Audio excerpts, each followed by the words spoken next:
예, 오늘 말씀은 성도 머리를 붙들고 자라는 자들이라는 제목으로 말씀을 나누도록 하겠습니다. 골로새서 1장 2장을 볼 건데요. 2장 6절과 7절, 2장 6절과 7절을 우리 좀 먼저 한 목소리로 봉독하고 시작하도록 하겠습니다.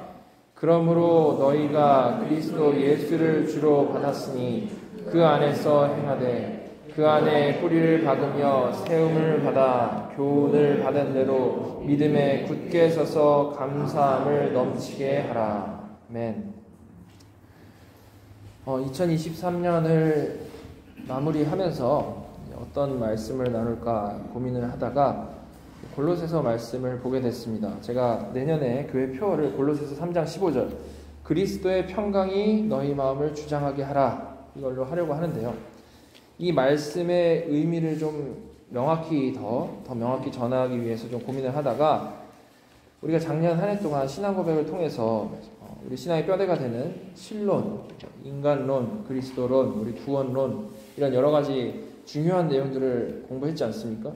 이 내용을 어떻게 보면 전체적으로 다 풍부하게 담아내고 있는 부분이 이 골로새서 1장과 2장의 내용인데 이거를 좀 먼저 간단히 다루면 참 좋겠다 싶어서 오늘 이 귀한 본문을 다루게 됐습니다. 하나하나 다 설명하는 방식은 아니고요. 큰 그림을 살피면서 이게 서신이지 않습니까? 사도 바울이 보낸 서신인데 큰 그림을 좀 살피면서 골로새서가 어떻게 전개되는지를 통해서 사도 바울이 말하는 핵심이 무엇인가를 좀 생각해보는 시간을 갖도록 하겠습니다.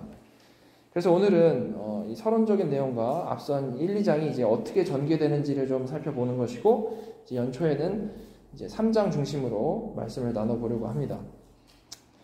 자, 그래서 먼저 골로새서가 어떤 서신인지를 좀 생각을 해보면요. 일단 이 바울의 서신은 옥중 서신이죠. 옥중 서신이고 쓰여진 것은 아마도 AD 60년대 초반 정도로 추정이 되는 그러한 서신입니다.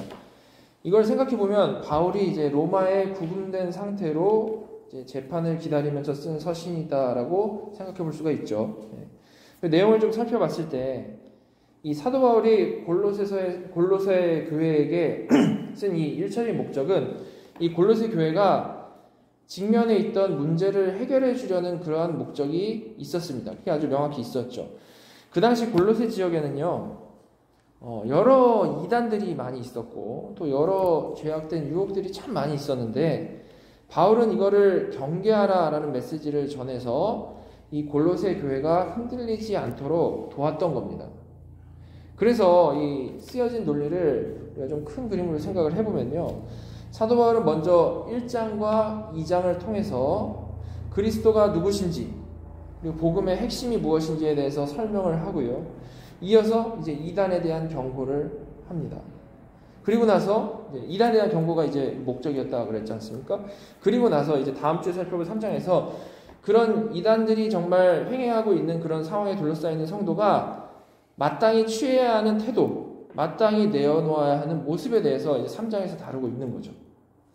자, 그래서 오늘은 우리는 이제 먼저 1, 2장을 통해서 올 한 해 동안 우리가 고민해왔던 교리적으로 좀 고민해왔던 하나님이 누구시고 우리는 그 앞에서 어떤 존재이고 우리의 구원은 어떤 의미인지 그것에 대해서 이 골로새서 말씀을 중심으로 좀 생각을 해보고요. 골로새 교회처럼 어떻게 보면 그보다 더 심하게 이 수많은 이단들과 하나님을 대적하는 사상들에 둘러싸여서 살아가고 있는 우리에게 동일하게 주시는 메시지는 무엇인가에 대해서 좀 집중해 보려고 합니다. 자, 그래서 처음부터 이제 큰 그림 하나하나 좀 짚어보면요. 먼저 바울은 이 편지를 항상 그렇듯이 문안 인사와 서론적인 이야기, 그리고 이제 골로새 교인들을 위한 기도로 시작을 하고 있습니다. 그리고 나서 바로 이제 성부께서 우리의 구원을 어떻게 이루시는지 그것과 그리스도께서는 누구신지, 그리고 그 그리스도와 우리는 어떤 관계에 있는지에 대해서 이제 쭉 설명을 해 나가는데요. 간단히 살펴보면 1장 13절, 14절을 보시면 오늘은 어떤 인용구가 없고 성경 말씀만 있어서 제가 그냥 성경 말씀을 지참해달라고 부탁을 드린 겁니다. 골로새서 1장 13절과 14절을 보시면 그가 우리를 흑암의 권세에서 건져내사 그의 사랑의 아들의 나라로 옮기셨으니 그 아들 안에서 우리가 속량 곧 죄사함을 얻었도다. 예.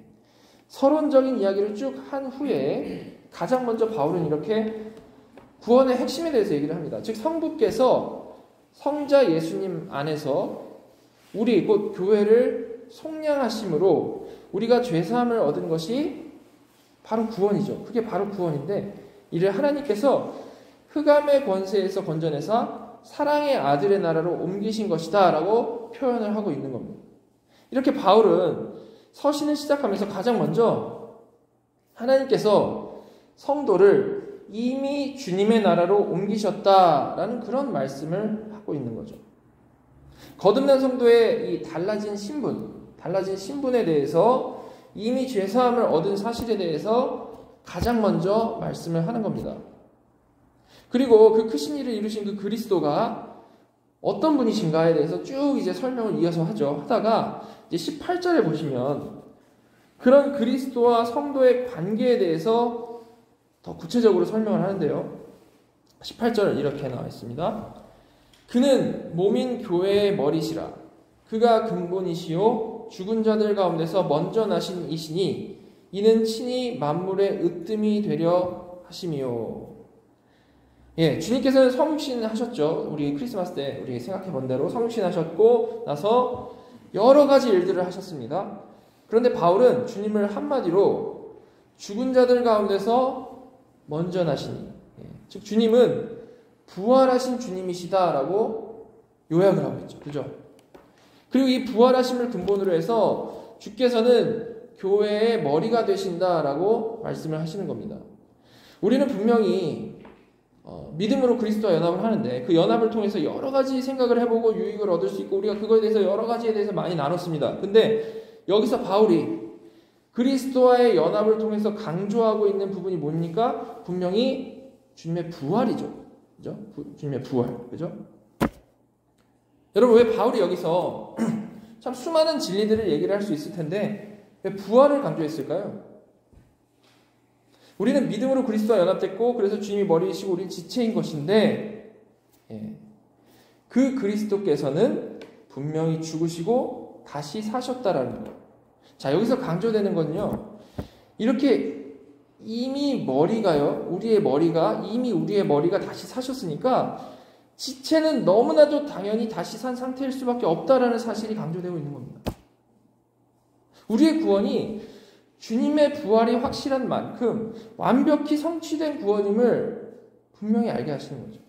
우리의 구원이 절대 실패할 수 없는 구원이다라는 것을 계속해서 말씀을 하는 겁니다. 우리는 이를 통해서 우리 구원에 있어서 우리의 어떠한 공로도 끼어들 자리가 전혀 없다는 것을 분명히 이해를 할 수가 있는 것이죠.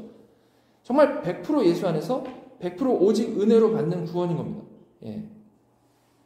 머리가 살아나셨으니 몸은 당연히 살아나는 거잖아요. 이거는 우리의 뭐에 달린 게 아니라는 겁니다. 그죠? 자, 일단 이 가장 중요한 진리를 분명히 설명을 하고 있는데요. 그리고 나서 바울은 이어가지고 19절부터 보시면 아버지께서는 모든 충만으로 예수 안에 거하게 하시고 그의 십자가의 피로 화평을 이루사 만물 곧 땅에 있는 것들이나 하늘에 있는 것들이 그로 말미암아 자기와 화목하게 되기를 기뻐하심이라. 전에 악한 행실로 멀리 떠나 마음으로 원수가 되었던 너희를 이제는 그의 육체의 죽음으로 말미암아 화목하게 하사. 주께서는 그 십자가의 피로 화평을 이루셨는데 이미 영원 가운데 우리 상태가 그러한 것인데요.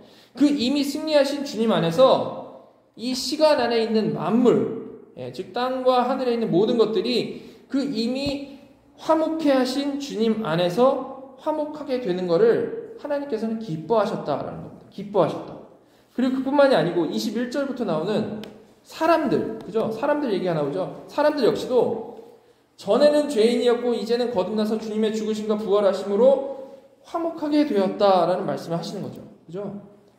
이미 영원 가운데 상태는 주님이 부활하심으로 이미 영원 가운데 상태는 그렇게 돼버렸다라는 겁니다. 완성을 누리는 거죠. 완성을. 자, 이것이 이미 온 하나님 나라를 누리는 중요한 원동력인 겁니다. 이미 주님이 다 이루셨다. 그죠? 자, 근데 이제 22절 뒷부분에 뭐라고 하십니까?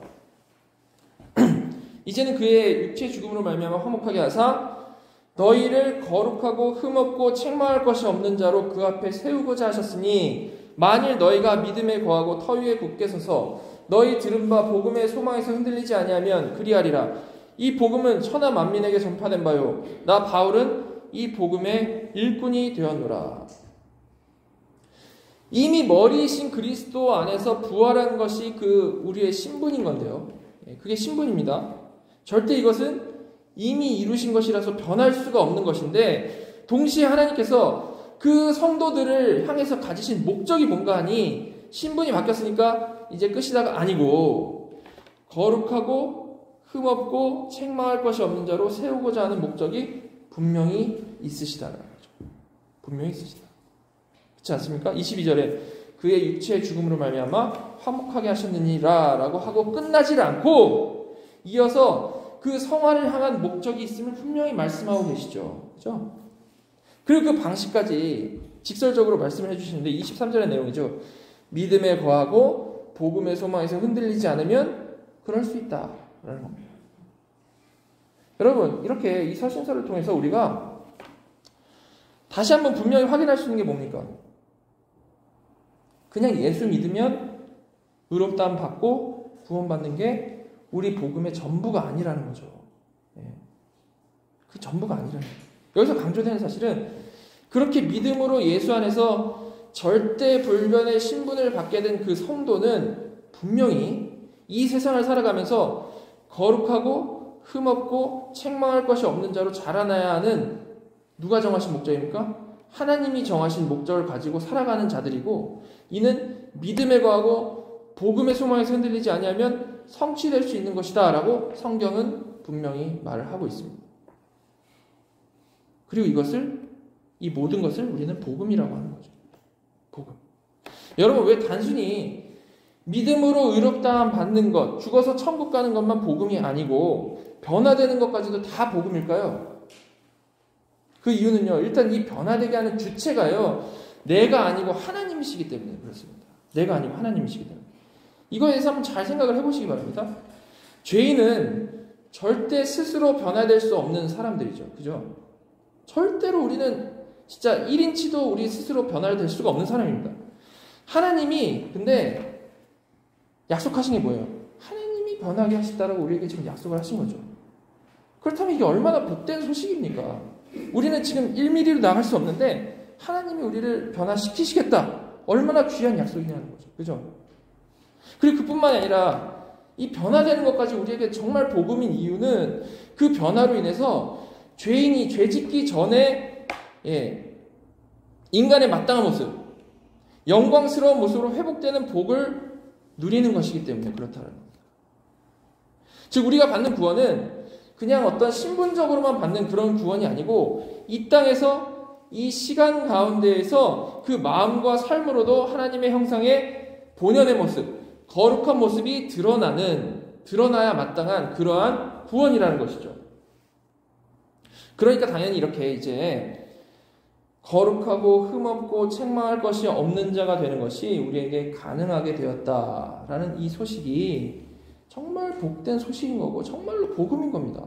우리는 할 수 없는데 하나님이 그걸 가능하게 하셨고 하신다라니까요. 그죠? 절대 꿈도 못 꿀 일인데 하나님이 이루실 것이라는 것이 우리에게 복된 소식일 수밖에 없는 거죠. 이렇게 골로새서는 이 시작부터요, 우리가 받은 이 복된 구원, 이 복음의 핵심을 아주 분명히 말씀해 주고 있습니다. 우리가 웨스트민스터 신학법에서 살펴본 우리 구원의 특징들이 이 말씀 안에 고스란히 다 들어있죠. 그죠? 여기서 다 뽑아낸 거니까요. 그죠? 자, 그리고 그에 대해서 이제 계속해서 말씀을 이어가시는데 2장 보시면 계속해서 그리스도께서 그 중심이시고 모든 것이 그리스도로 말미암음을 말씀하고요. 그러다가 2장 중반에 보시면 그 강조점을 이렇게 표현하고 있습니다. 2장 6절과 7절입니다. 그러므로 너희가 그리스도 예수를 주로 받았으니 그 안에서 행하되 그 안에 뿌리를 박으며 세움을 받아 교훈을 받은 대로 믿음에 굳게 서서 감사함을 넘치게 하라. 자, 지금까지 살펴본 강조점을 너무나도 분명히 다시 얘기를 하고 있죠. 너희가 예수를 주로 받았으니까 그 안에서 행하는데 그런데 그 행한다라는 게 무엇인가 하면 그냥 막 도덕 윤리적으로 대단한 사람이 되는 게 아니고 교훈을 받은 대로 믿음에 굳게 서서 감사함을 넘치게 하는 거다라고 말씀을 하고 있죠. 이렇게 지금까지 나눈 대로 우리의 구원은 그리스도의 죽으심과 부활하심 안에서 받는 건데, 그렇게 받았으니까 우리가 이제 주님께 감사하기만 하면 된다, 이게 그렇게 끝나는 게 아니고요. 그렇게 그리스도 예수를 주로 받았으니까 너희는 그 안에서 행해야 되고 그 안에 뿌리를 박으며 세움을 받아 그 교훈을 받은 대로 믿음에 굳게 서서 감사함을 넘치게 해야 한다라고 분명히 말씀을 하고 있는 거죠. 이렇게 우리의 구원은 믿음으로 의롭다함 받는다라는 그 하나의 공식 아래 모든 거를 끼워 넣는 그런 어떤 것, 마치 그런 구원파적인 그런 구원이 아니고, 그 의롭다함을 받게 하는 그 진짜 믿음이 내어놓는 그 행함까지 전부 포함하는 전인적인 것이라는 거예요. 우리의 신앙은 분명히 믿음으로 의롭다함 받는 것으로부터 분명히 시작하지만 거기서 끝이 아니고, 그 믿음으로 하루하루를 살아가는 것, 그 믿음으로 선한 싸움을 싸우는 것, 행하는 것까지 다 포함되는 것이라는 거죠. 정말 이게 허상이 아니고 진짜 살아있는 믿음이기 때문에 그렇다는 거예요. 그냥 어떤 잘 모르지만 어떤 공식을 외우면 구원받는 게 아니고 진짜 믿음으로 살아가는 거기 때문에 그렇다는 거죠. 그거를 바로 성령님이 주도하시는 것이고, 그것이 바로 그리스도와 연합되게 하신 하나님의 우리를 향한 뜻이라는 거예요. 자, 이렇게 2장 중반에 위치한 6절 7절에서 지금까지 서신서 처음부터 강조됐던 구원에 있어서 중요한 개념들에 대해서 요약해서 이제 정리를 했습니다. 자, 그리고 이제 이어서 바울은 이 서신을 쓰게 된 직접적인 동기, 골로새 교인들에게 직접적으로 우려되는 부분을 말씀을 하는데요. 8절 보시면, 누가 철학과 헛된 속임수로 너희를 사로잡을까 주의하라.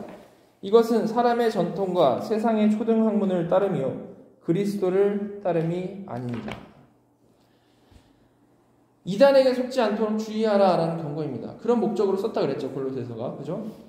지금까지 2장 중반까지 나눈 내용들은 이제 복음의 핵심을 쫙 설명을 해준 겁니다. 근데 그렇게 이미 부활하신 주님을 믿는 믿음으로 그 안에서 이미 구원을 얻은 자들인 너희는 분명히 거룩한 삶을 살아나가야 된다라고 말씀하셨는데요.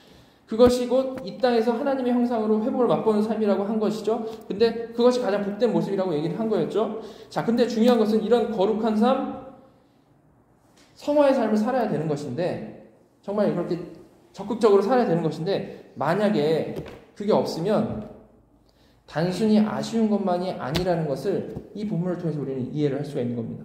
무슨 말인가 하면, 거듭난 성도가 거룩한 삶의 길을 온전히 걸어 나가지를 못하면, 거듭난 성도예요. 거듭난 성도가 거룩한 그 삶을 온전히 걸어 나가는 삶을 살지를 못하면, 그런 자들은 사탄이 그냥 가만히 내버려 두지를 않고요. 8절의 표현대로 철학과 헛된 속임수로 사로잡으려고 밀고 들어온다는 거예요. 온전히 살아야 되는데 우리가 그러지 못할 때에, 분명히 예수 믿고 그 믿음으로 의롭다함 받은 자일지라도 그 인생 가운데 싸움을 제대로 싸워나가지 못하면 언제나 사탄은 기회를 엿보고 있다가 그런 우리를 넘어뜨리려고 악한 것 가지고 밀고 들어온다는 거죠.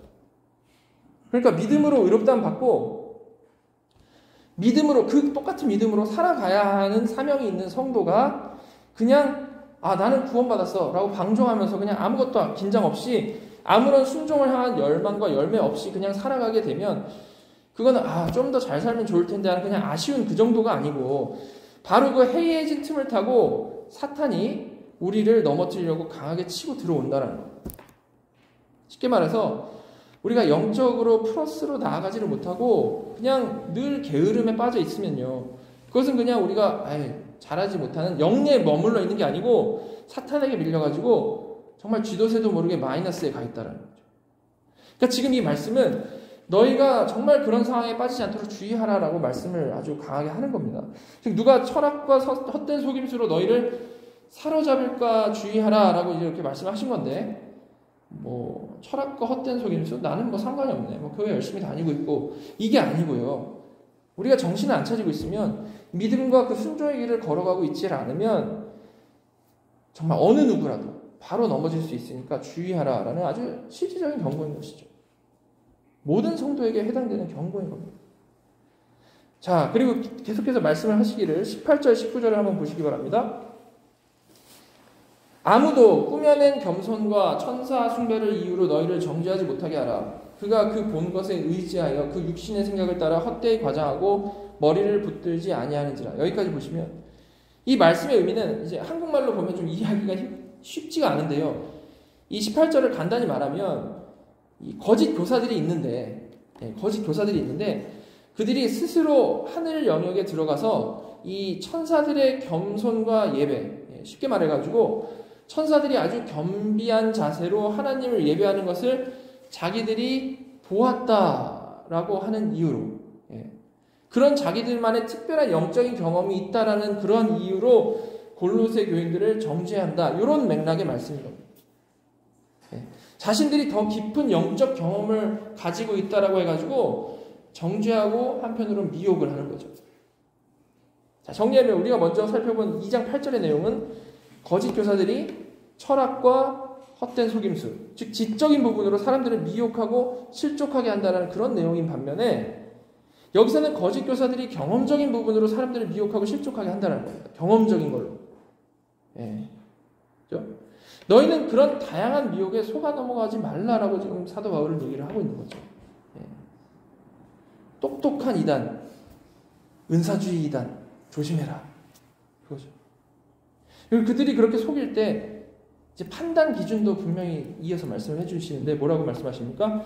그 거짓 교사들은 그 본 것에 의지하여 그들의 육신의 생각을 따라 헛되이 과장하고 뭐예요? 거짓말하고 교만하게 행동하고 또한 더 중요한 것은 머리를 붙들지 아니한다. 즉 그리스도를 붙들지 아니한다는 거죠.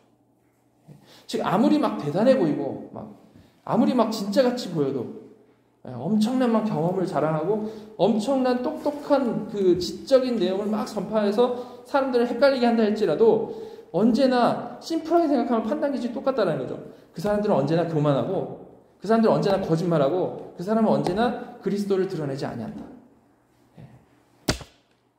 그런 자들이 언제나 가짜다는 거죠. 자, 이렇게 8절과 18절은 다른 내용이죠. 그렇지만 사실 말하고자 하는 핵심이 같습니다. 사탄은 이렇게 여러 가지 그럴싸한 이유로 사람들을 실족하게 한다는 거고요. 성도 너희는 여기에 넘어가지 않도록 정말 주의해라 라고 말씀을 하는 겁니다. 그런데 이미 말씀드린 대로 우리가 그냥 정말 나이브하게 그냥 멍하니 살아갈 때에 믿음 안에 온전히 서지 못할 때에 정말 그리스도와 연합되어 있는 상태를 우리가 충분히 누리면서 살아가지 못할 때에 사람은 자기도 모르게 그런 사탄의 계략이에요. 어떻게 됩니까? 자연스럽게 넘어가고요. 당연히 쓰러지게 됩니다. 그 교만하고 거짓된 자들이 진리를 말하는 줄 알고 그들을 따라가게 되는 거죠. 분명히 교만하고 분명히 거짓되고 그리스도를 드러내지 않는데도 불구하고 영적인 분별력이 없으니까 그냥 거기에 따라가는 겁니다. 자, 그래서 사도 바울은 이렇게 경고한 후에 바로 이어서 이렇게 말씀하는 거죠. 19절. 머리를 붙들지 아니하는지라 온몸이 머리로 말미암아 마디와 힘줄로 공급함을 받고 연합하여 하나님이 자라게 하심으로 자라느니라. 온몸은 머리로 말미암아 마디와 힘줄로 공급함을 받는 것이고, 즉 성도가요 바로 서기 위해서는 머리이신 그리스도와 연합해서 하나님이 자라게 하실 때만 그게 가능하다라는 얘기인 겁니다. 앞선 거짓 교사들은 머리를 붙들지 아니하는 특징이 있었지만 진짜 성도는 성령 안에서 그 머리를 붙드는 그리스도를 붙드는 자들이라는 것이고, 그로 인해 마디와 힘줄로 공급함을 받아서 자라나게 되는 건데, 더 분명히 짚어서 말씀하길 하나님이 자라게 하심으로 자라난다. 하나님이 자라게 하심으로 자라난다라고 말씀을 하고 있죠. 그죠? 분명히 나와 있지 않습니까? 19절에. 이렇게 성도는 살아있는 믿음으로 그리스도와 온전히 연합되어 있을 때, 부지런하여 게으르지 않고 열심을 품고 주를 섬길 때, 즉 그 머리를 붙들 때에 그때 힘을 공급받고 하나님께서는 바로 이거를 통해 가지고 우리를 자라나게 하신다는 거죠. 이렇게 온전한 성도는 주 안에서 최선을 다하지만 사실 그 최선을 다하게 하시는 것도, 자라게 하시는 것도, 열매를 맺는 것도 다 결국 하나님께서 이루시는 것이다 라는 얘기를 하고 있는 겁니다. 하나님이 자라게 하심으로. 자, 이렇게 골로새서 1장 2장을 통해서 바울은 무엇이 복음의 핵심이고 성도는 어떤 영적 전쟁 상황에 놓여 있는지에 대해서 분명히 설명을 하고 있는 겁니다. 이게 핵심이고 너희는 이런 상황이다 라는 거죠. 성도는 분명히 부활하신 그리스도 안에서 이미 자유한 자들이지만 또한 여전히 이 땅에 살아가고 있는 자들이기 때문에 사는 동안 실제적으로 겪는 영적 전쟁 가운데 어떻게 해야 됩니까? 그래서 피 흘리기까지 싸워야 된다는 거죠. 그래서. 근데 이 싸움의 비밀은 우리가 게으르면, 싸우지 않으면 당연히 질 수밖에 없는 전쟁인 겁니다. 싸우지 않으니까, 순종하지 않으니까 사람은 원래 죄인이니까 뭐 원래 이렇게 사는 거 아니야? 이런 결론밖에 나오지가 않는 거죠. 그러나 순종하는 마음으로, 믿음으로 그 영적 전쟁을 우리가 정말로 싸우면 어떻게 됩니까? 여호와께서 앞서 행하십니다. 우리 대장이신 주님께서 싸우심으로 이미 이긴 전쟁을 누리는 삶이 되어버리는 겁니다. 우리가 싸우면. 사탄은요, 늘 그런 게 없다라고 속입니다. 무슨 영적 전쟁이냐? 그런 거. 그냥 교회 잘 다니고 있네. 우리를 그렇게 늘 속이지만 성경은 하나님 믿고 싸우라고 명하고 있는 거죠. 싸워라. 여러분, 이게 정말로 복음이죠. 복음인데 사탄은 성도들이 이걸 놓치고 살아가게 정말 온갖 거짓으로 유혹을 하는 겁니다. 정말 교묘하죠. 그죠?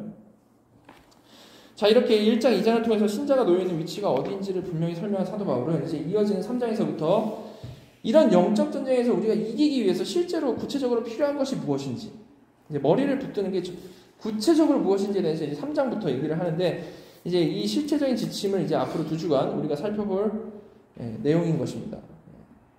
우리가 되게 지난 1년 동안 원리적인 것에 대해서 아주 많이 생각을 해봤는데요. 이제 실제적으로 나아가야 되는 거죠. 우리는 원리를 다 알았고 그 알게 된 믿음으로, 우리가 믿는 그 믿음으로 살아야 되는 것인데, 그 사는 부분에 대해서 이제 3장에서 우리가 나눌 것이고, 이제 다음 주와 어떻게 보면 다다음 주까지 이것에 대해서 좀 더 생각을 해보려고 합니다. 자, 아무튼 거기까지 나아가기 전에 오늘 우리가 이미 살펴본 이 본문을 통해서 다시 한번 내가 예수 믿는다라는 것이 어떤 의미인지를 좀 진지하게 돌아봤으면 좋겠습니다.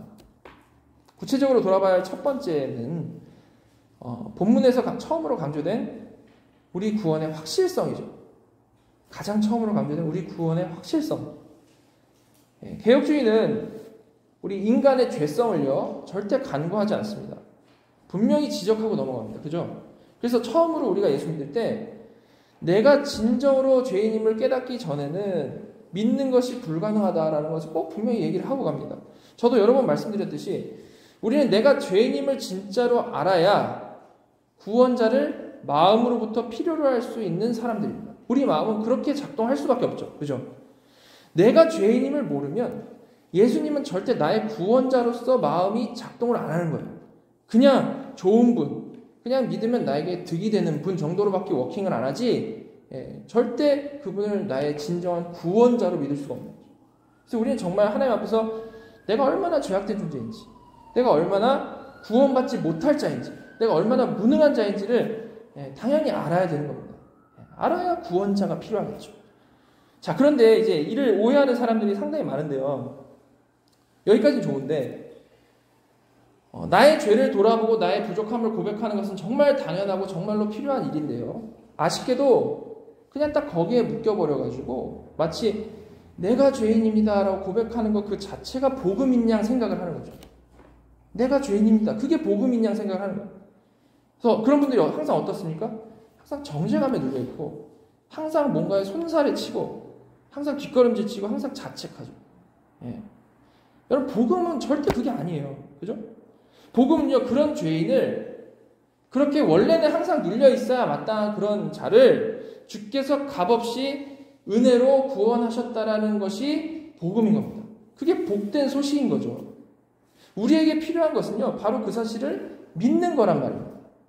절대 내가 죄인임을 믿는 게 복음이 아니라는 거죠. 내가 이렇게도 죄인인데 오직 믿음으로 의롭다함을 받는다라는 것이 복음인 거죠. 그죠? 자, 그런데 그 사실을 우리가 이제 너무나도 굳게 분명히 확신할 수 있게 되는 것이 바로 오늘 본문에서 살펴본 바울의 논증인 거죠. 그리스도께서 우리의 머리이신데 그 머리께서는 이미 죽으시고 부활하셨다. 우리 머리이신데 이미 죽으시고 부활하셨다라는 사실입니다. 그런 이미 부활하신 머리에 접붙임되어진 지체로서 우리의 구원은 내가 뭘 어찌하든 절대 실패될 수 없는 구원인 거겠죠. 그죠? 우리의 잘잘못이 그 구원에 절대 영향을 미칠 수가 없다라는 거예요. 우리는 이걸 묵상함으로 복음이 주는 참 기쁨과 자유함을 누리고 참으로 감사할 수 있는 거죠. 왜냐하면 이미 나의 신분은 부활한 자이기 때문에. 나는 이미 부활한 자이기 때문에. 예수 안에서. 자, 이게 우리가 첫 번째로 봐야 될 거고, 오늘 본문을 통해서 돌아봐야 할 두 번째는요. 자, 그렇게 확실한 구원, 나 때문이 아니라 예수님 때문에 받는 그 구원, 확실한 구원을 선물 받은 성도에게 하나님께서는 이제 뭐 확실히 구원 받았으니까 끝이다라고 얘기를 안 하시고, 이미 결론 났으니까 이제 뭐 마음대로 살아라라고 안 하시고, 오히려 분명히 거룩하게 지어져 갈 것을 원하고 요구하신다라고 하나님께서 말씀하셨다는 사실입니다. 22절에 나온 대로 거룩하고 흠없고 책망할 것이 없는 자로 하나님 앞에 세우고자 하신 분명한 목적이 있으시다라고 말씀을 하셨죠. 그죠? 여러분, 사실 이런 목적이 있기 때문에 어떻게 보면 우리가 예수 믿고 예수 믿었음에도 불구하고 바로 하나님 나라로 불려 올라가지 않고 이 땅에 살아가고 있는 겁니다. 우리는 살아서 하나님이 정하신 그 목적을 충실히 따라야 하는 거죠. 여러분, 왜 하나님께서는 성도에게 이런 그 인생의 과정을 허락하시는 걸까요? 왜 하나님께서는 무능한 우리에게 정말 잘하지 못하죠. 정말 잘하지 못하는 우리에게 명령하시고 또 기대하시는 겁니까? 무능한 자들임을 잘 아시면서 왜 그러시는 겁니까? 그것을 통해서 하나님이 어떤 이득이 있으셔서 그런 걸까요? 그게 절대 아니죠. 하나님께서는 바로 우리의 그런 거룩을 향하여 분투하는 삶을 통해서, 그 태도, 분투하는 그 삶을 통해서 우리에게 더 큰 은혜를 주시고 더 온전한 자유함과 기쁨을 깨닫게 하시고 더 완벽히 하나님의 그 사랑을 알게 하시려는 목적이 있는 겁니다. 우리를 위해서. 어떻게 그랬을까? 우리는 그렇게 정말로 그렇게 거룩을 향해 나아가는 그 노력 가운데 그냥 멍하니 있는 게 아니라 그 순종하려는 그 몸부림 가운데 더 분명히 뭘 알게 됩니까? 내가 얼마나 연약한 존재인지를 알고 해봤는데도 잘 안 되니까 내가 얼마나 연약한 존재인지를 알게 되고 또한 더 분명히 하나님이 어떤 분이신지를 또 하나님이 정말로 살아계신 분이시라는 것을 더 분명히 알게 된다는 겁니다. 그 과정을 통해서.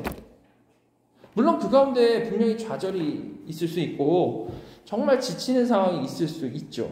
그러나 그런 몸부림 가운데에 우리는 더 선명히 하나님의 하나님 되심을 알게 되는 것이고 더 온전히 그 하나님을 의지하는 자녀로 지어져 간다는 겁니다. 그런 몸부림 가운데. 이렇게 하나님께서는 우리가 살아가면서 그냥 막연히 공허하게 주일날만 잠깐 하나님 믿습니다라고 하는 그런 상태에 머무는 것을 정말로 원하지 않으시기 때문에 이 얼마나 큰 구원을 우리에게 주신 거예요. 그죠? 근데 그냥 주일날만 와가지고 하나님 저 믿는 것 같아요. 아멘 하고 가는 걸 원하시겠냐는 겁니다. 절대 그러지 않기 때문에 더 온전히 하나님을 알게 하려고 우리 인생의 그런 귀한 어떻게 보면 교과 과정을 허락해 놓으신 거죠. 여러분, 우리에게 성화는 바로 이런 의미인 겁니다. 이런 의미라고. 이런 맥락으로 생각을 해보면 어떻게 보면 사실 죽을 때까지 우리가 완전에 도달할 수 없는 게 너무 당연한 거죠. 왜 그러겠습니까? 계속 배우고 자라나는 게 목적이기 때문에 어떤 완벽한 수준에 도달해가지고 그거 하나님 나 이렇게 잘해요가 아니고 그걸 통해서 배우는 게 목적이기 때문에 하나님이 누구신지 내가 얼마나 불가능한지 그래서 하나님을 찬양하는 게 목적이기 때문에 우리는 계속해서 부딪히면서 살아가는 거죠. 자, 그리고 오늘 본문을 통해 돌아봐야 할 마지막 세 번째는 우리는 우리가 이를 인지하든지 하지 못하든지 상관없이 아주 이 심각한 영적 전쟁 상황 가운데 살아가고 있다라는 겁니다. 우리는 사도 바울이 골로새 교회에게 주의하라고 명령하신 그 상황보다요. 사실 지금 우리 시대는 비교할 수 없을 만큼 정말로 교묘하고 교활하고 악한 유혹들과 사상들에 둘러싸여 있습니다. 이건 제가 하나하나 다 얘기 안 해도 다 공감하시는 부분이겠죠. 그리고 변화하고 타락해가는 그 속도가 너무나도 빨라가지고 막 몇 년 전만 해도 상상할 수도 없는 일들이 TV 틀면 다 공공연하게 막 회자가 되고 있고요.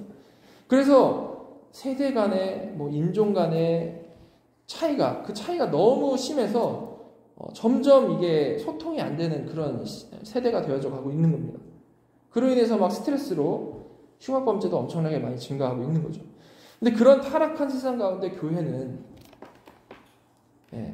소금과 빛이어야 맞는데 너무 창피하게 그런 악한 세상에 오히려 더럽다고 욕을 먹고 있는 상황에 처해 있습니다.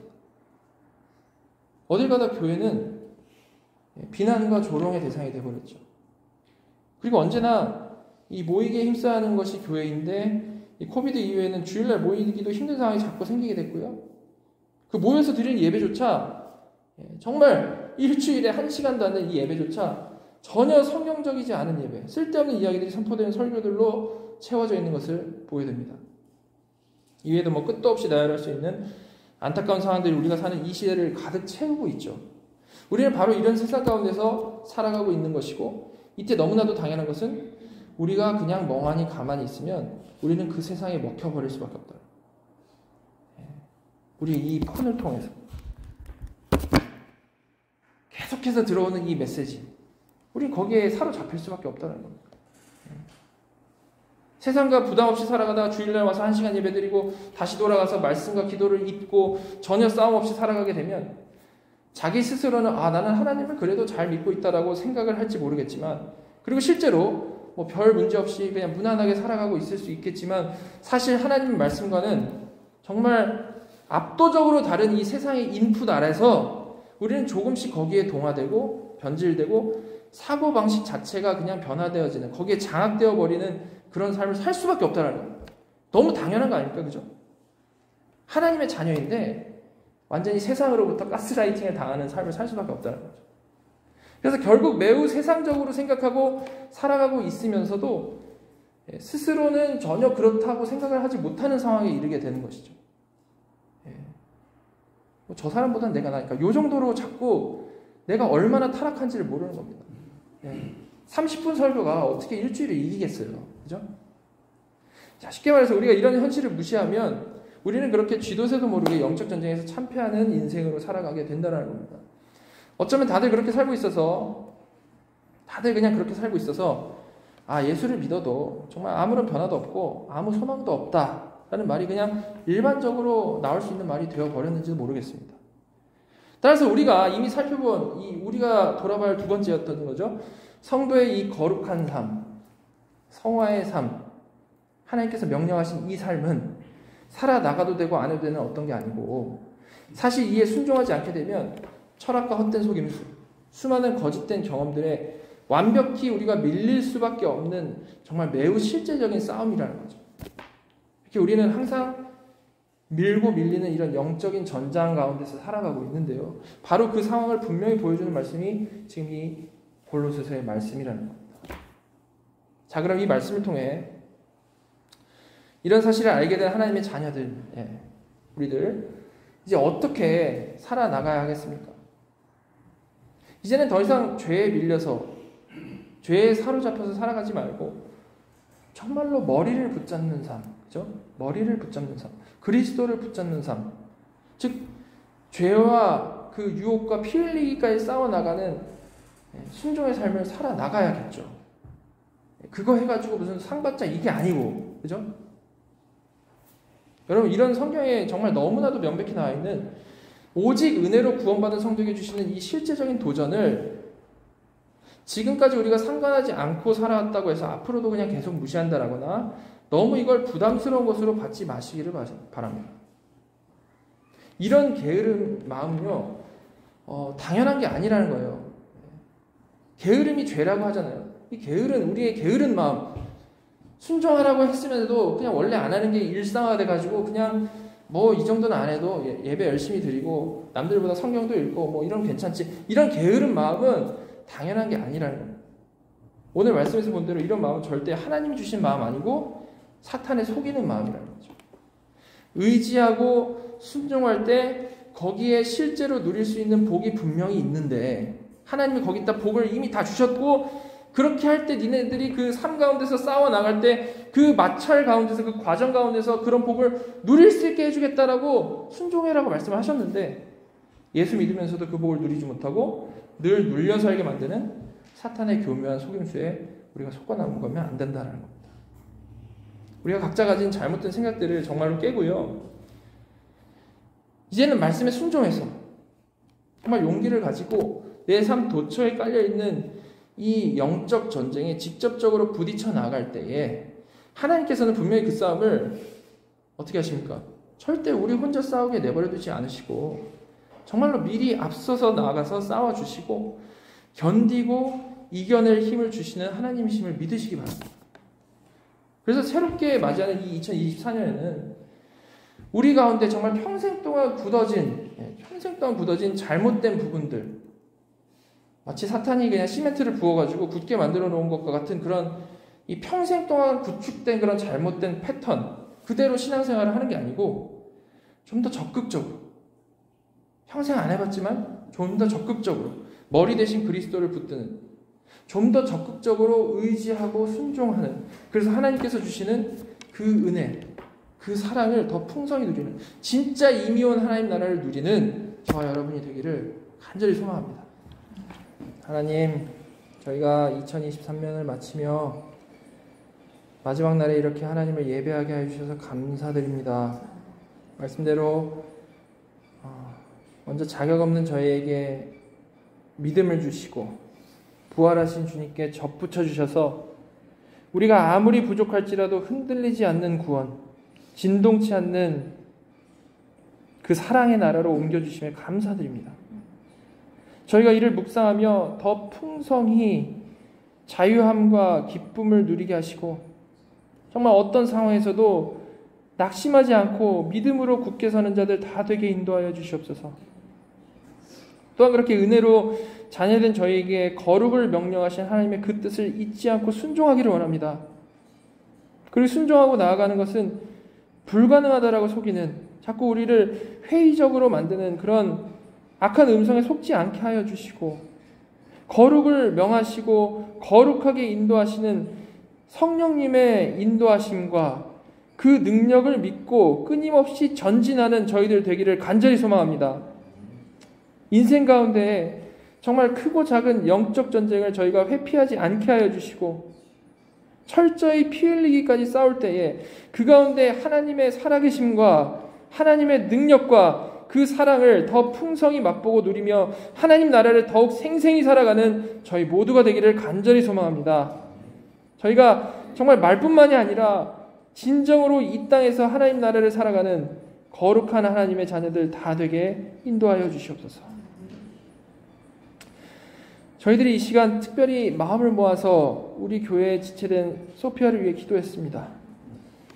하나님, 이런 일을 허락하신 하나님의 그 뜻을 또한 생각하며 우리 서로를 돌아보고 더 사랑하고 각자 회개하며 하나님께 더욱더 간절히 치유해 주시기를 간구합니다.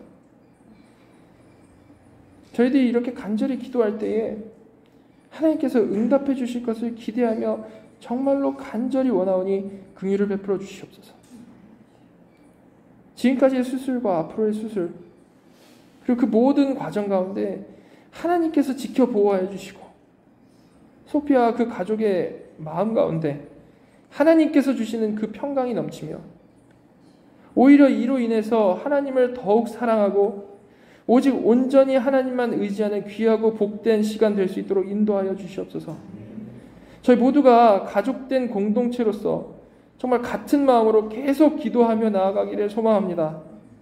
아버지, 저희의 기도 가운데 일하여 주셔서 이 모든 시간을 하나님의 큰 은혜로 풍성케 하여 주시옵소서. 저희의 이런 예배를 받으심에 감사드리오며 모든 말씀 우리 구주 예수 그리스도의 이름으로 감사하며 기도드렸습니다.